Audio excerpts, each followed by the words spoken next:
Hello and welcome to this evening's webinar. Nice to see so many of you on the call this evening. I'm sure you know that this is a Reiki Guild webinar. I think most of you on the call tonight are Reiki Guild members, but for those of you who aren't, Reiki Guild is an organisation which honours the lineage and teachings of Mikao Usui, and we are a highly professional association and community of teachers and practitioners, and we offer training and support to our members as well as networking and fun events. And if after this webinar you would be interested in finding out more about us, I'll give you some details at the end of how you can find out a bit more about the Reiki Guild. Before we get into the webinar itself, I'm just going to run through a bit of technical information in case there are any of you on the call tonight who haven't been on one of these webinars before. Now, if you can't hear us, check that your speakers are on and that you've got no loose connections anywhere. Often there is a simple explanation. Sometimes we've just forgotten to unmute our speakers. Now, sometimes during the course of a webinar, our internet or your internet drops out for a few seconds or minutes and you may lose the sound, but it often comes back, and that's why one of the reasons we have slides, so that we just keep your attention. There's nothing we can do about that. It depends on where you live and how good your internet is. Now, you should be seeing a chat box in the top right-hand corner of your screen. Unfortunately, if you're looking at this on an iPad, you may see the chat box, but it doesn't always work. So I apologise for that. If you want to ask a question or make a comment during the webinar, you type in your questions into that chat box. And just so that I can check that you can all hear me and that everything is working, perhaps you could just type hi or hello into that box, and then I can see that that's working, and you can see how that works as well.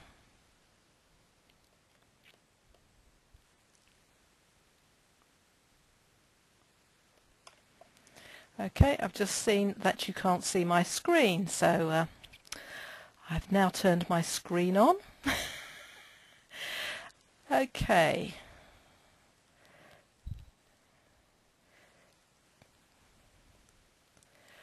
Right, so there's question marks in there. Good, so you've all asked some questions. That's great. Okay, so that's working. Apologies for not having the screen on earlier. I'm just going to go back to show you the slides at the beginning. Okay, so as I said, Reiki Guild webinar, and I'll give you some more details about that at the end. And here's the pieces about Mikao Usui and about our group. Okay, we're back on track now. Okay, so now we've got the chat bots working.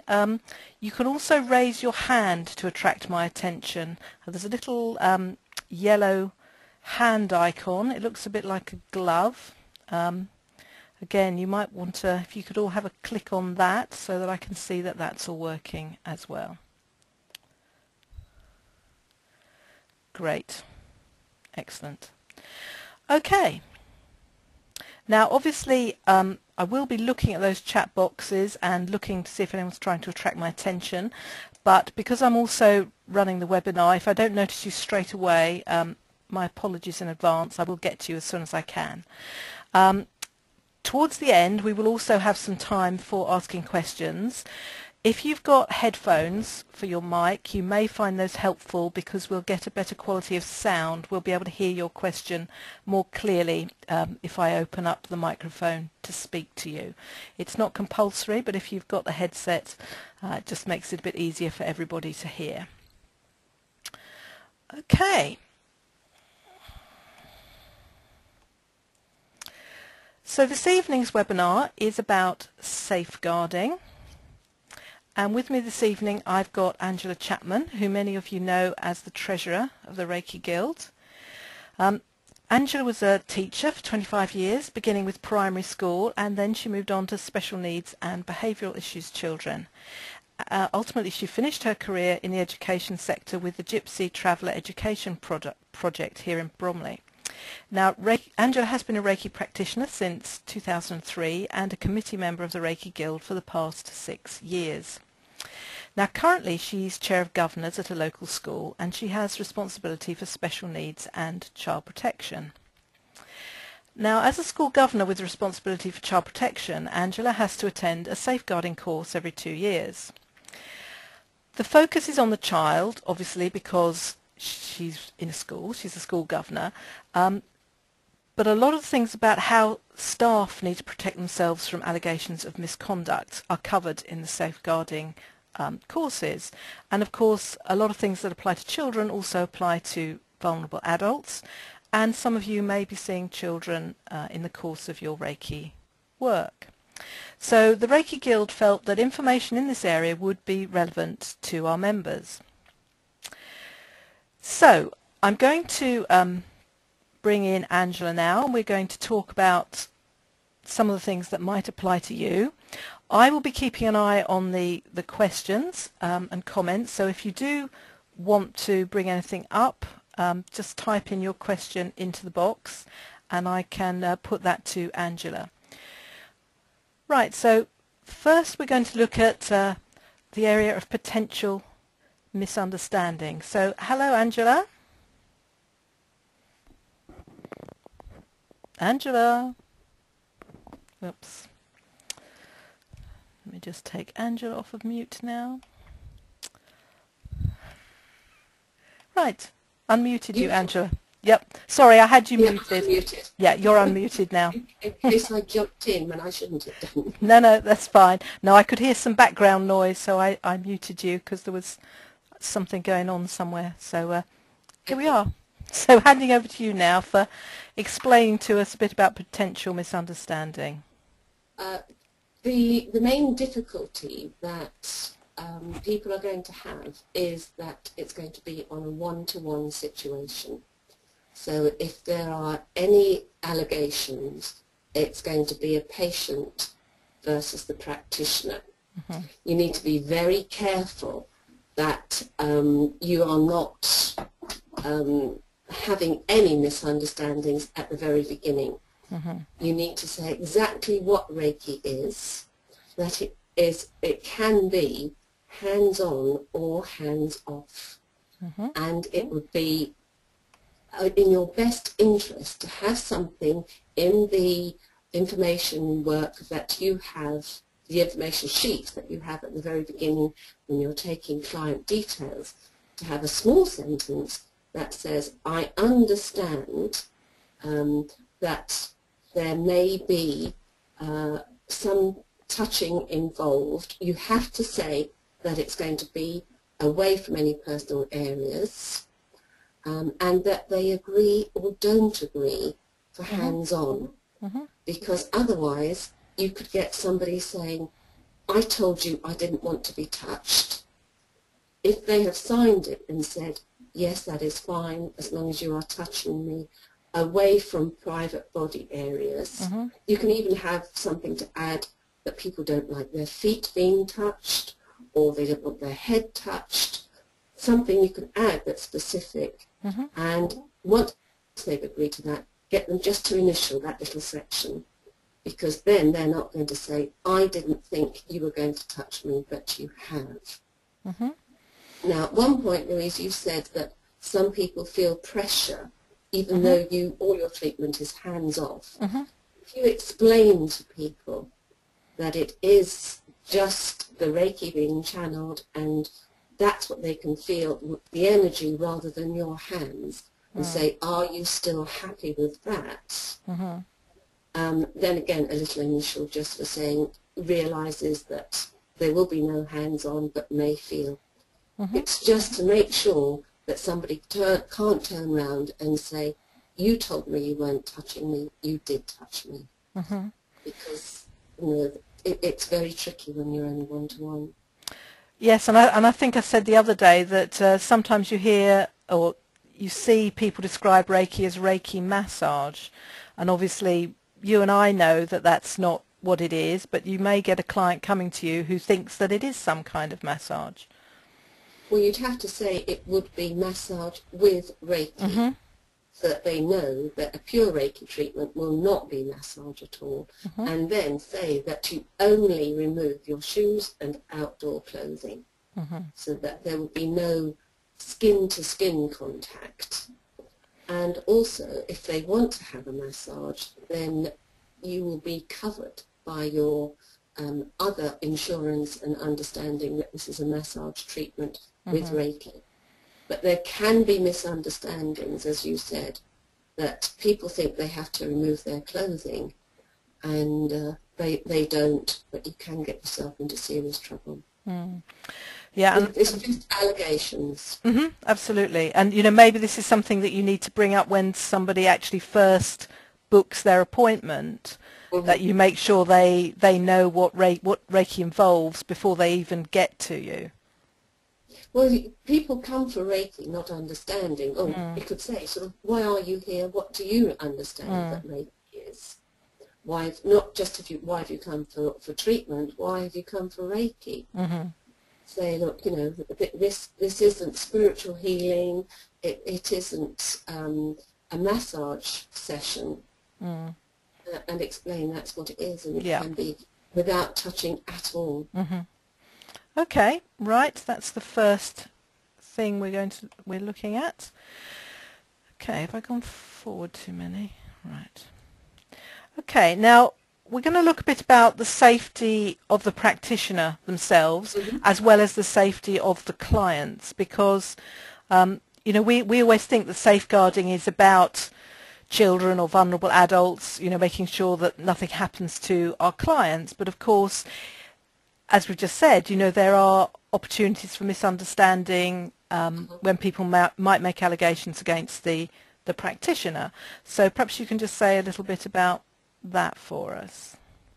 Well, you have to realise that in some instances you are inviting a stranger into your home, and until you get to know that person and know that there are no side issues of depression, mental illness, you should have somebody else on the premises with you. I've highlighted that because there is a lady who lives almost opposite me who is a masseur, and her clients get referred to her from her doctor's practice, and she will not take anybody on if her husband is not in the house, because she said the doctors don't really know the true background. If they sent them for massage, they don't know there are any mental health issues. And she says for her own safety, she will not work alone with them. And so she does it in the evening when her husband's home, and she can be fine. Other people that she knows it's a physical one, after the first couple of sessions, she says she knows, she uses her gut instinct. If it feels wrong, it is wrong. And if, you know, so, but if it feels fine, then she can make it a daytime appointment. But she won't make any new appointments in the daytime because she works from home. If you do work in isolation, whether it's in a building, in part of a practice, you should set up a little emergency system whereby there's some way of you being contacted or contacting somebody else just to say everything's fine. I mean, when we were doing home visits at school, we could have a telephone call or a text, and we could just say, oh, I can ignore it, sorry, we're busy. But if it was a problem, we'd say, this is important, do you mind if I take it? So you've got a get out clause. You've got to work out something that suits you, that can be your method of getting out, so that if you just feel it's wrong and that you don't want to continue. Again, I've said, let the people know there is somebody else in the building.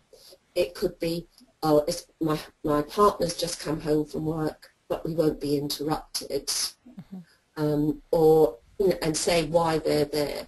Yeah. And we used to make a joke of it to say that, oh, this makes sure that I don't attack you and hurt you. You can call for help if you need to. So putting it on their security rather than your safeguarding. So that's what we always had to do, because you are a lone worker in some instances. Yes. And some clients, you may not know their background at all.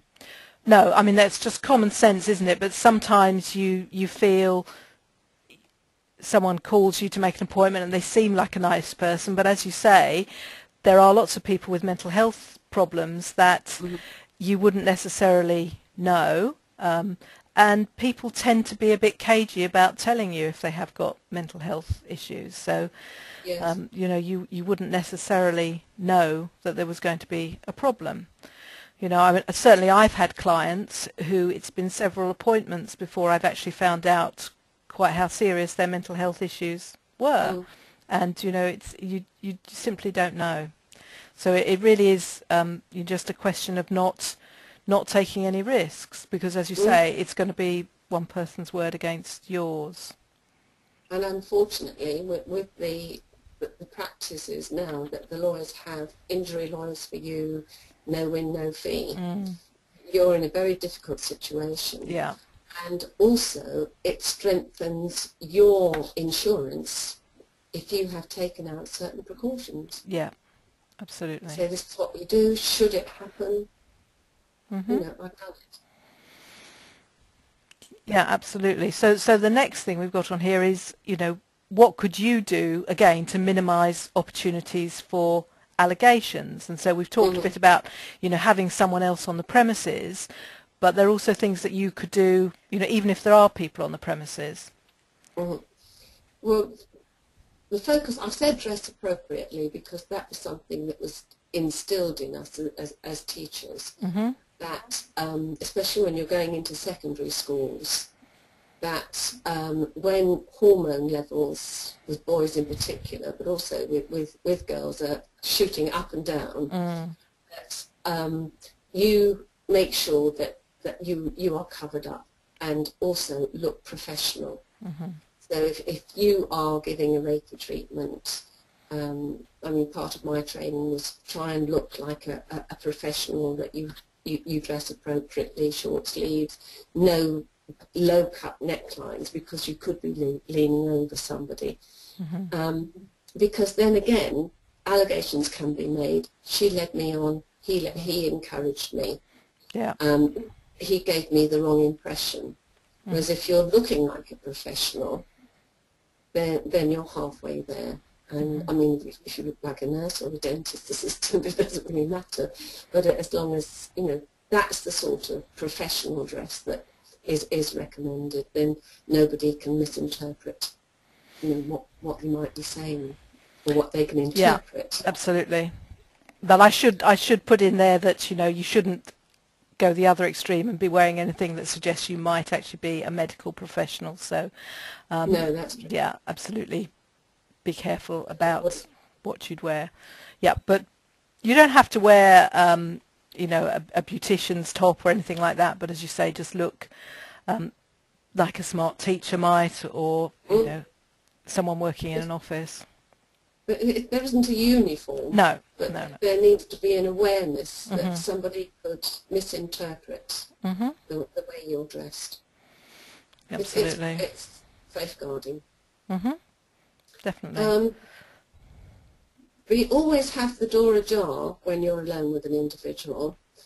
Was one that was highlighted because it means you can say, if you're feeling uncomfortable, then you can leave. And people can say, the door's ajar. It's also for you, because if you feel that things are getting a bit too heated or something's gone wrong, you can leave the room.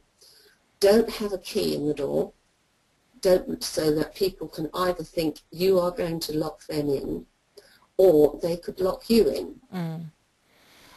So you must have an obvious means of exit. Don't block access between your treatment couch or your chair, or however you're giving treatment, and the door. Mm-hmm. so that either of you can exit freely should you wish to.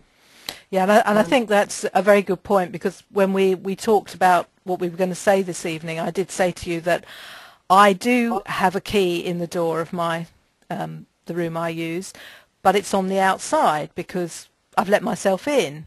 But of course, it's quite easy for anyone to grab that key and use it on the inside. I also, there is a question of client confidentiality. If you've got the door open and you're in, say, an office like where I work, where there are several therapy rooms and there are people going past, people can then hear what's being said in the room. So I don't know what you think about that. You would have to say, is it okay if I close the door? Mm-hmm. Just because it might get a bit noisy, mm-hmm. or we don't want people hearing what you're going to say. Mm-hmm.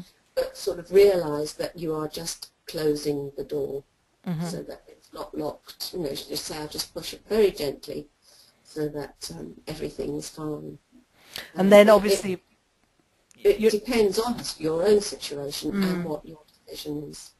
Yeah, and then of course once the treatment starts, you could always then open the door slightly once anything that needed to be said that was more private. You could shut the door. And you could explain that, just talking. But you might say, I've just a little bit of ventilation or something, because you get warm or it gets. You can make excuses about it. But yes, and I think it is quite an interesting point, for not just for your safety, but also for nervous clients. I once had a client. She was recommended to me by a mutual friend. She didn't seem to be that nervous, but it was obvious once she got on the couch that she was finding it really difficult to relax. But she had the treatment and she came back for a second one. And when she came back the second time, she told me that actually she'd felt very vulnerable being on the couch because she felt she couldn't just get up and leave. So when she came for the second appointment, I treated her in a chair so that her feet were on the ground and that she could stand up and leave any time she wanted. And, that had never occurred to me, that people feel much more vulnerable lying on the couch. So that having the door slightly ajar again would be another way of reassuring a very anxious client that they could leave if they wanted to. And of course it's a subliminal message, really. Yeah, absolutely. We don't want you to go, but if you want to, you can. And then we've got this issue of when we give treatments to children. And certainly I wouldn't see a child without there being a carer in the room, but I have got a colleague who is a teacher, and she sees nothing wrong about being alone with a child. And obviously she is CRB checked, but I've said to her I don't think she should be alone with a child. No, the CRB check is one where you can work with children in a child-friendly environment. It's for schools, it's for scouts and guides, if you run a youth club, if you are going on a school trip, or you're part of a group. It doesn't cover one-to-one at all. Right. When I was at school and doing one-to-one, we were always told, if you're going in a classroom, make sure you are in view of the door, so that, because the doors have glass panels in, so that people can look in and see what you're doing. Don't take the children to and from school. If you take them to a sports activity, then you're taking 3 or 4, however many can fit into the car. But it was emphasised, it does not cover you for one-to-one in an environment where people cannot supervise you. Right. Because the check that is done covers your history. And once you have the check, you could go and commit a crime the following day, and nobody would know, because that doesn't be renewed for a few years. So it really is saying that you have no history of a serious crime, but it doesn't give you freedom to say, I can work anywhere with a child. I mean, nowadays even childminders have to have these CRB checks, but they are usually working on a one-to-one very rarely. I mean, a nanny, I suppose, is something that a parent has to make a very serious decision about, to entrust one person with their child. But as a teacher, it's for you to work with children in an environment where other children and people are around. It doesn't cover you for doing anything at home. No.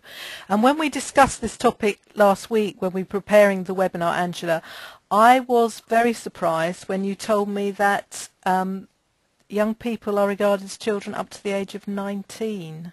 Yes, they are now. I mean, that's the legal issue, that's the CRB issue. Very young ones, obviously, the parents would want to be in the room to see what's doing and to reassure the child. Anybody older, I would say, sit outside the room, so that they are still on the premises, because they haven't given you the authority to act in loco parentis. No. You know,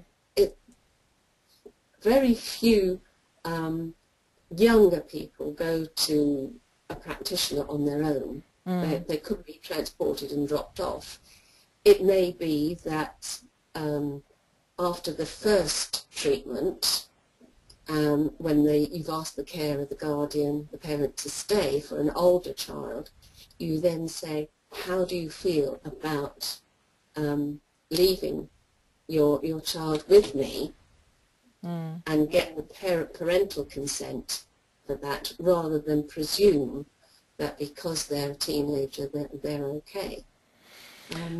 It's covering yourself. You need to get written permission. Now, certainly I would always get written permission for an under 16, but I've seen 18-year-olds, and because they are legally adults at 18, this is where it's a bit strange, isn't it? You'd have to sort of consider their home circumstances. I mean, legally, if they're still at school, it's 19. Yeah.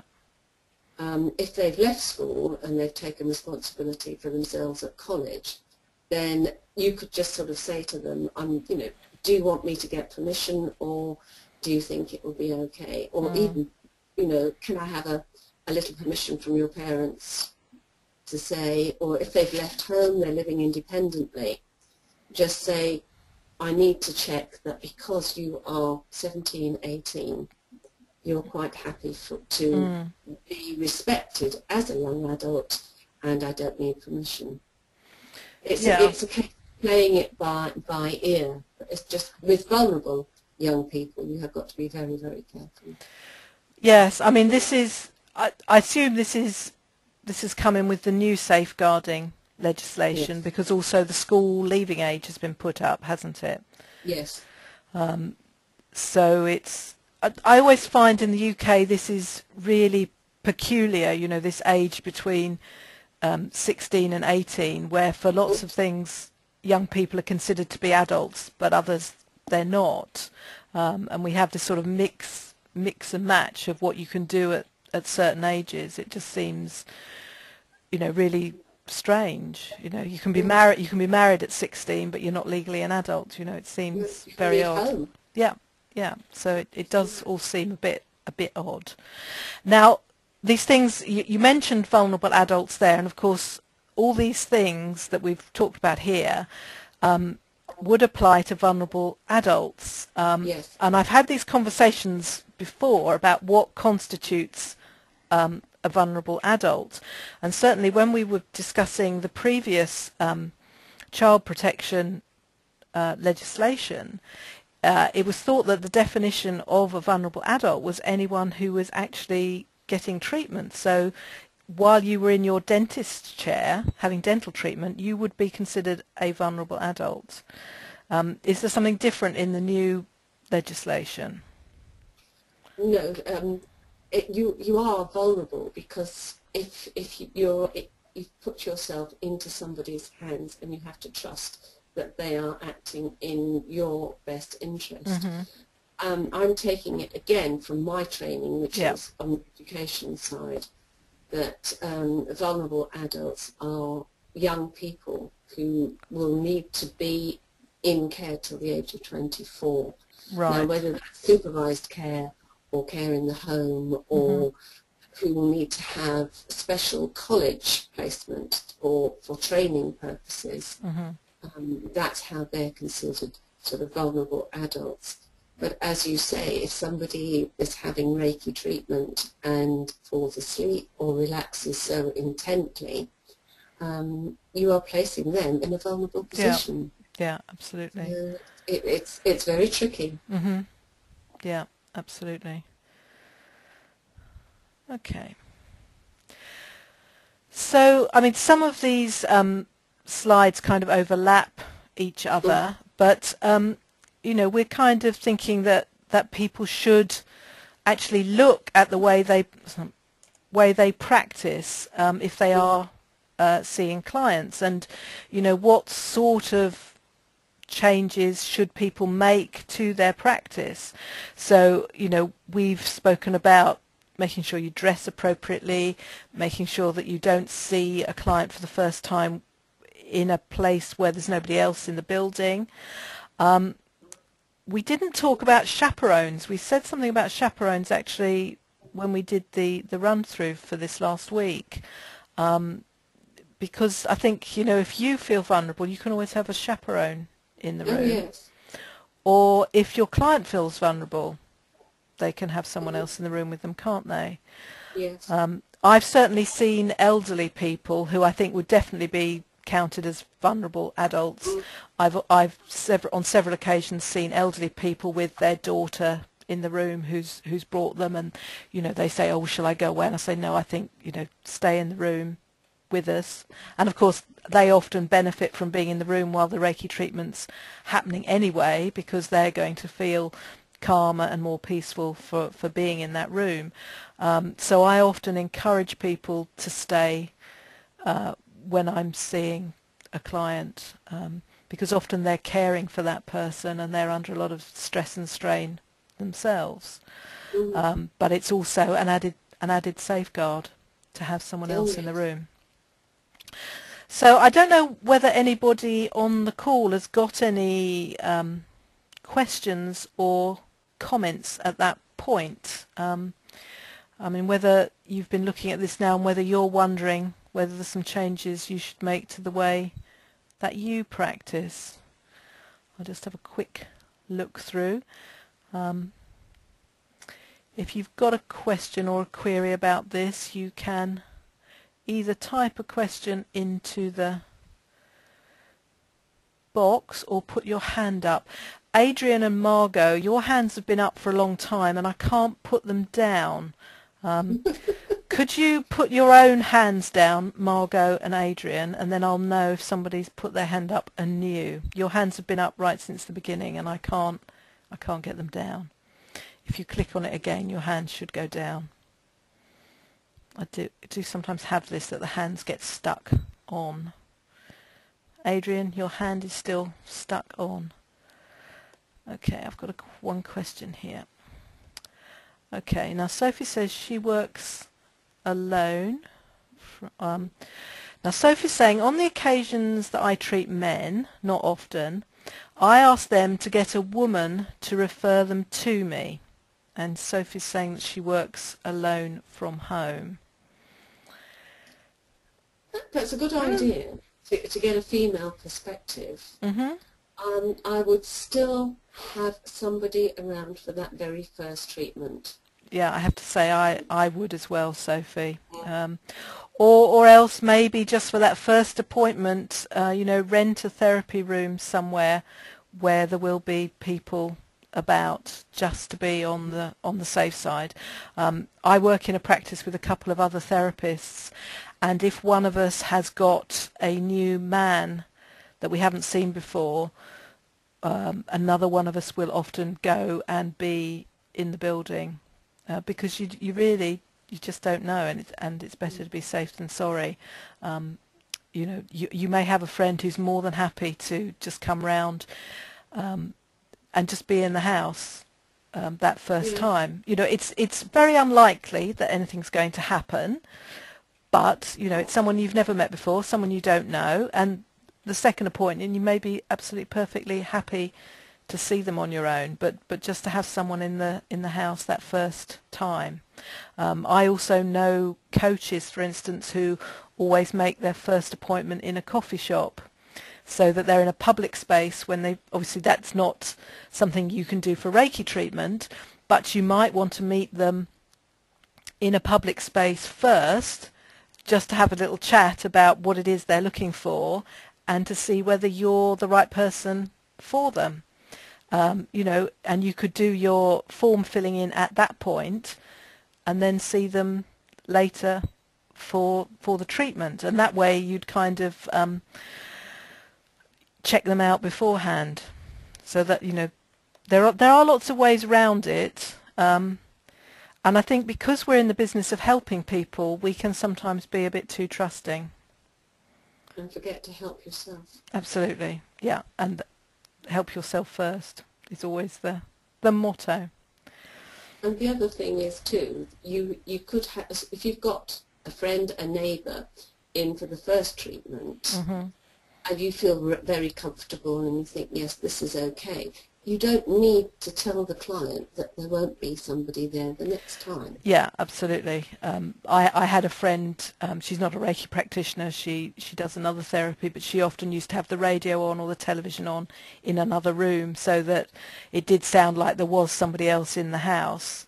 So, you know, a little bit, I know we like it to be nice and peaceful during a Reiki treatment, but if it sounded as though there was somebody else in another room in the house, that again, you know, and as Angela said, it may actually put the client at rest, in your mind at rest, as well as yours, because they may actually feel more comfortable knowing that they're not alone with you, because it works both ways. Okay. Anybody else got a comment at this point? No. Okay. So we've got some other things here, Angela, about recording incidents. If something, heaven forbid, does actually happen, what you should be doing in those circumstances. Yes, you need to have somewhere where you can record either something that's happened, if a client lost their temper or was incredibly upset and it didn't finish on a good note. Put that down, record it with the time and the date. You do need to make sure that you have that written record, because if it comes back to you, you can say, oh yes, somebody was very upset, or that something had happened. It would be better if you can refer the incident to somebody. Ideally somebody in a professional situation, not just a family member who would back you up, but somebody who could say, okay, you've told me about it, I don't think anything will come of it, but thanks for letting me know. I mean, it may be your association, if you're a member of the guild, you may report it to somebody at the guild. They won't do anything about it, but if it's been referred and recorded, then you know that you've got backing, and it's more than just your word against theirs. Because you hear of these stories that 3 months later people think, oh, well, I've had a phone call from the solicitors, I might be able to get some money for some reason. And so you have to be careful that anything that you feel is not quite right, make a note of it and record it. It's like a little sort of accident book, if you like. Yeah, and the majority of things will come to nothing. Yeah, and this could just be in the client notes that you're keeping anyway. You know, you just could put, you know, the treatment ended abruptly, they seemed to be very upset and they stormed out the room. You know, But you might, if you're working in a therapy rooms, you might tell somebody, the manager or the owner of the therapy rooms, that this happened, because obviously there might be someone might complain to them as the people who are running the therapy room. So it would be a good idea to say something to them that this incident had happened in case they're contacted. But as you say, even just another therapist or somebody else you know, just saying, you know, this happened, this was a bit odd, I just wanted to talk to somebody else about it. And it may not even be something concrete happens, but sometimes you might just have a feeling that something wasn't right. And again, making a note of that would also be a good idea. And of course, yeah, I mean, I think if something happens from a health and safety point of view, so if there's an accident, you know, it would be a similar thing, that you really need to make a note of it. Mm-hmm.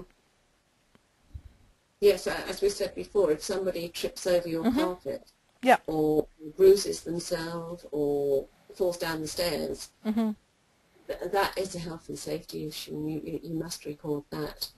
And it may be in that instance you have to notify your insurers.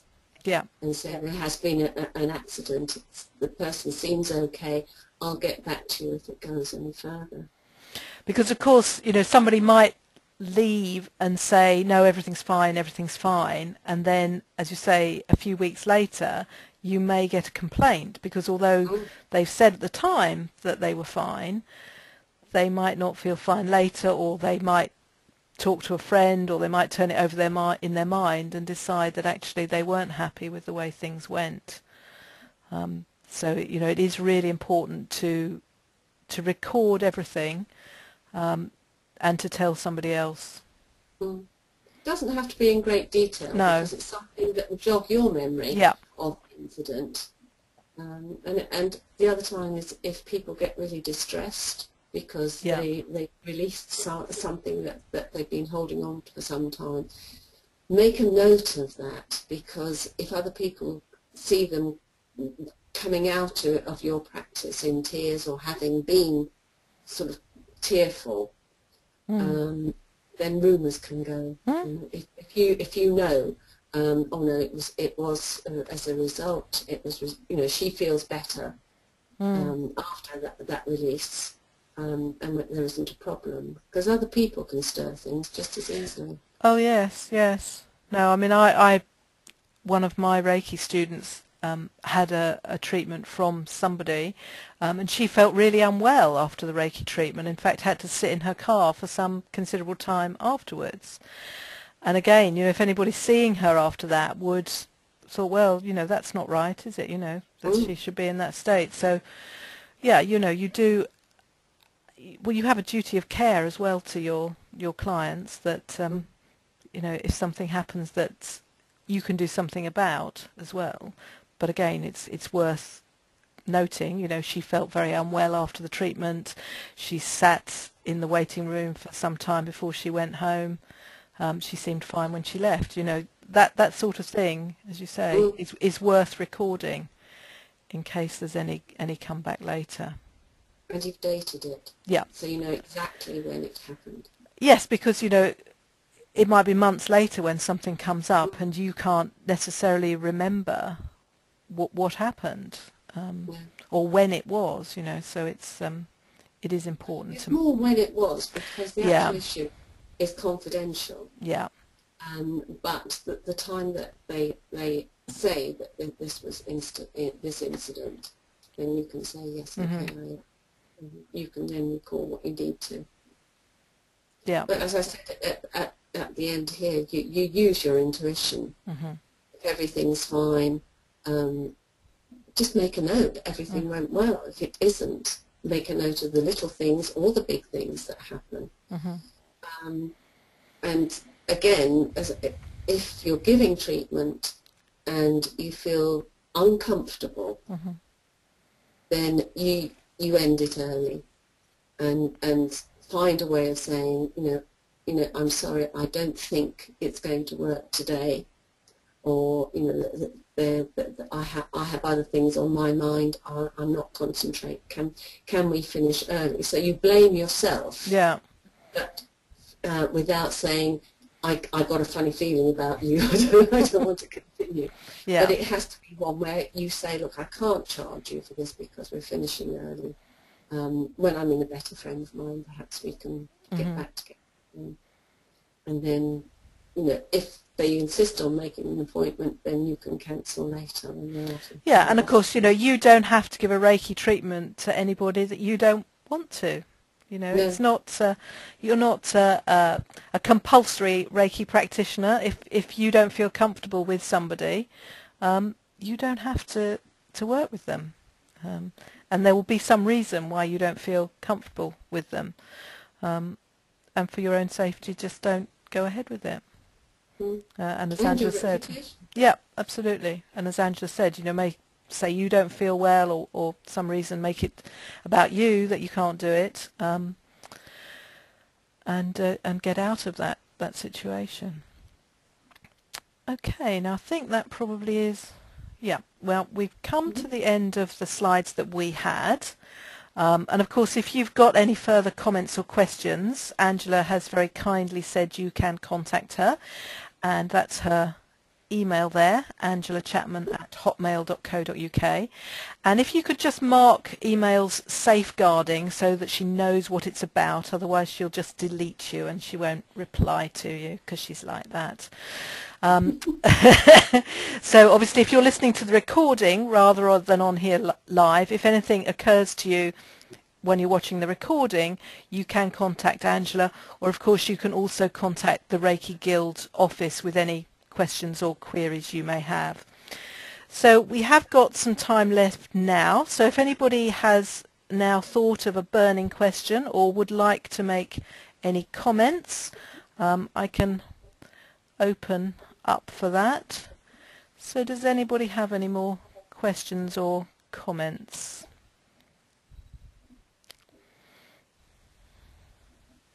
You can either put your hand up or type a question into the box. If you put your hand up, I will open the microphone and speak to you live. Everybody's very quiet this evening.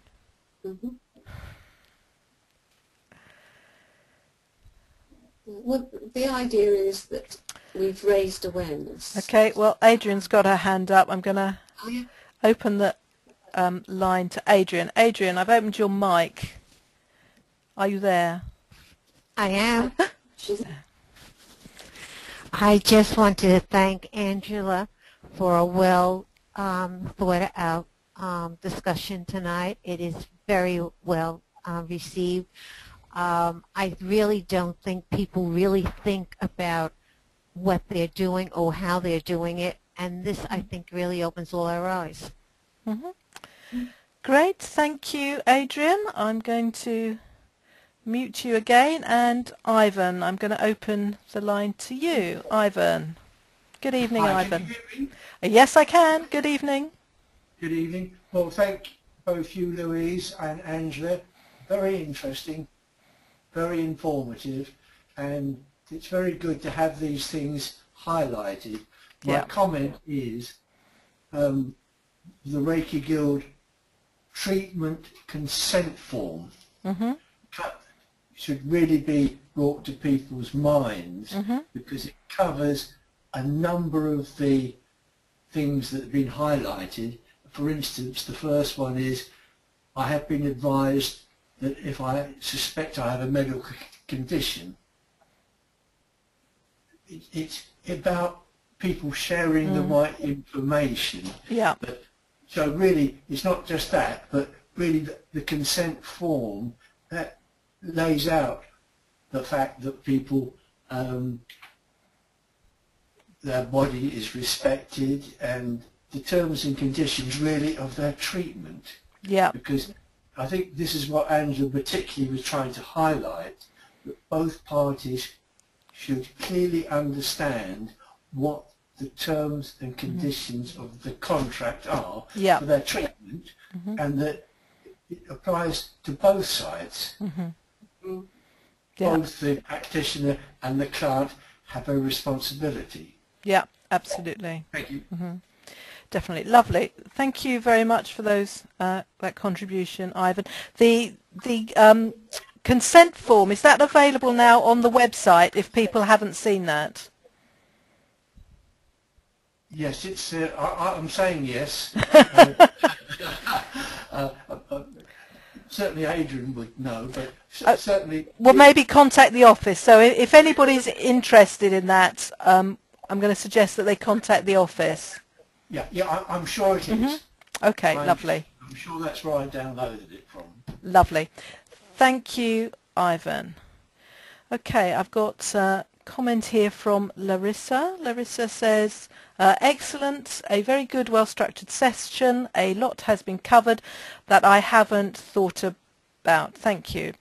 Yeah, and I think that was the idea of this evening's presentation, that a lot of this is common sense, but in our very strong desire to help other people and show compassion to other people, we forget to show compassion to ourselves, and sometimes that can get us into trouble. So it's always worth thinking about ourselves first. And that doesn't make us selfish and doesn't make us any less good practitioner, but we do need to have this common sense attitude to what we're doing. Okay, would anybody else like to say anything or type any questions or comments in?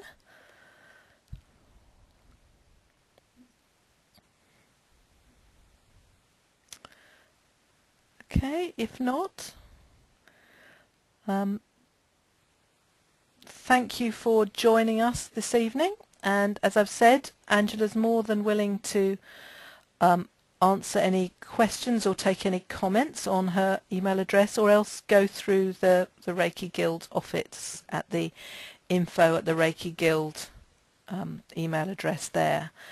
And if you're listening to this call and you're not a Reiki Guild member, you can go to our website, which is thereikiguild.co.uk, and you can find out a bit more about what being a member of the Reiki Guild will do for you.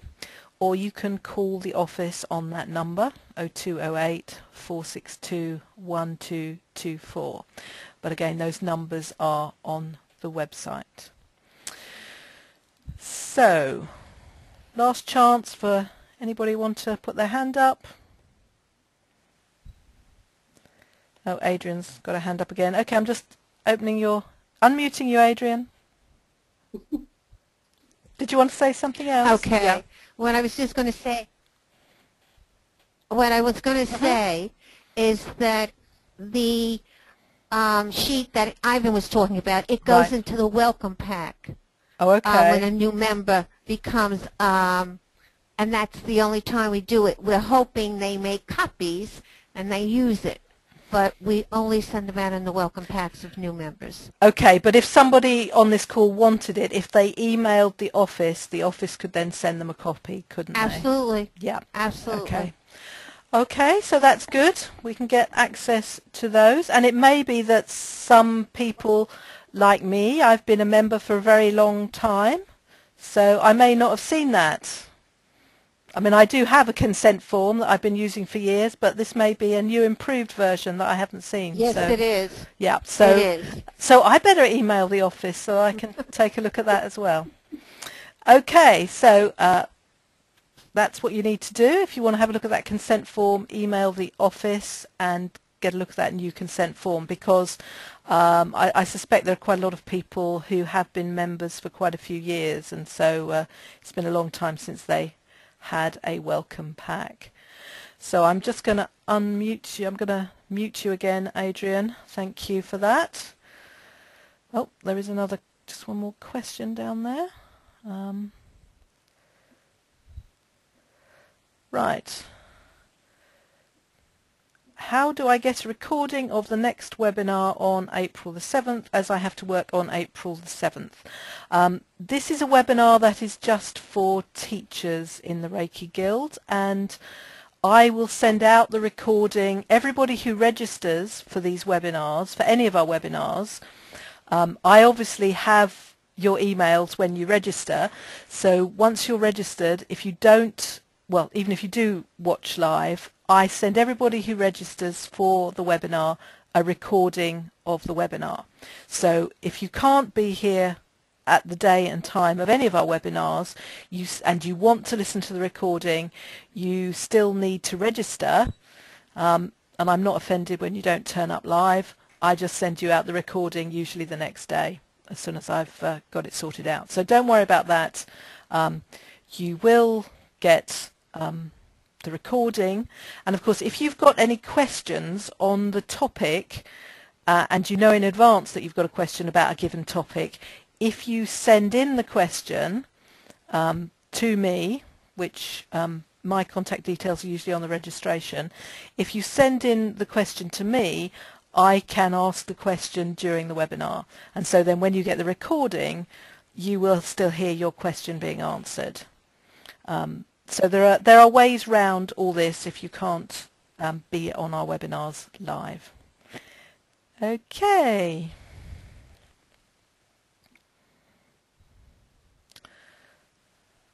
Right. Anybody else with the last minute comment? I see Ivan. I don't know whether you've just put your hand up again. So I'm just going to unmute Ivan. Did you put your hand up again, Ivan? Yes. Yes, okay. So, sometimes I can't tell. Okay, thank you. It's just to say, going along in addition to what Adrian was saying, that as a new member, the last year or so, that information pack carries a lot of forms and documents that people could find very interesting, because there is a sample consent form for children under the age of 16. Right. There is a sample client record. There is a sample